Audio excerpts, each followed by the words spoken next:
Toidupoodides on valik suur ja lai ning toodete nimed võivad vahel segadust sajada. Nii juhtus ka näiteks minuga, kui ma soovisin kiirelt ühte pirukat osta.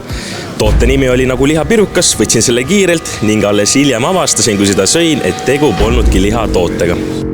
Lähme uurime, kuidas poes teisi vegan tooteid nimetatakse. Siin on öeldud lihtsalt vegan suitsuvorst Tallinn, siis on meil hernevalgus taimsed frikadellid, meil on siin taimne vorst, oapeidi kotletid, seega siin lihalets nagu näha ikkagi kasutatakse aga vegan toodetel õigeid nimetusi. Vorst on mingi kujuga toode, pihv on mingi kujuga toode ja kui me täiendame seda, siis millest ta tehtud on selle nimetusega, siis on tarbija jaoks väga hästi arusaadav. Seda ei ole vaja keelata, et nüüd me peame pihvi asemel hakkama ütlema ketas, eks ju. Et see on tegelikult palju rohkem eksitav. Küll aga võib juhtuda, et varsti ei tohi Selver piruka nimes enam sõna liha kasutada. Nimelt on Šveitsi vegan ettevõtte Planted Foodsi vastu algatatud kohtumenetlus, kuna nende herneproteiinist tooted on liha järgi nimetatud, näiteks vegan kanaks ja vegan sealihaks. Šveitsi föderaalkohtu otsus võib Euroopas välja kujundada kohtupraktika, mida sarnaste juhtumite puhul rakendama hakatakse.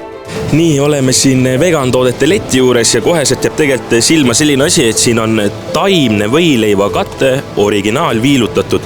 No minu silma järgi on see täiesti tavaline juust, nimetatakse ka piimatooted siin India pähklijook, kaerajook mandliga ja minu silm ütleb, et see on tegelikult tavaline puding siin, aga öeldakse soja dessert.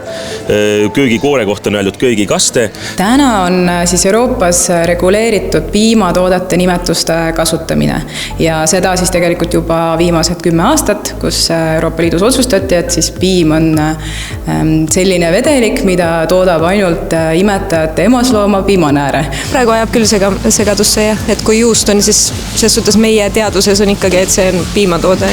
No ma ei tea, kas sojapiima, tavalist piima on väga raske nagu sassi ajada. Peaks olema väga selgelt eristada, nii nagu alkohoolsed joogidki on.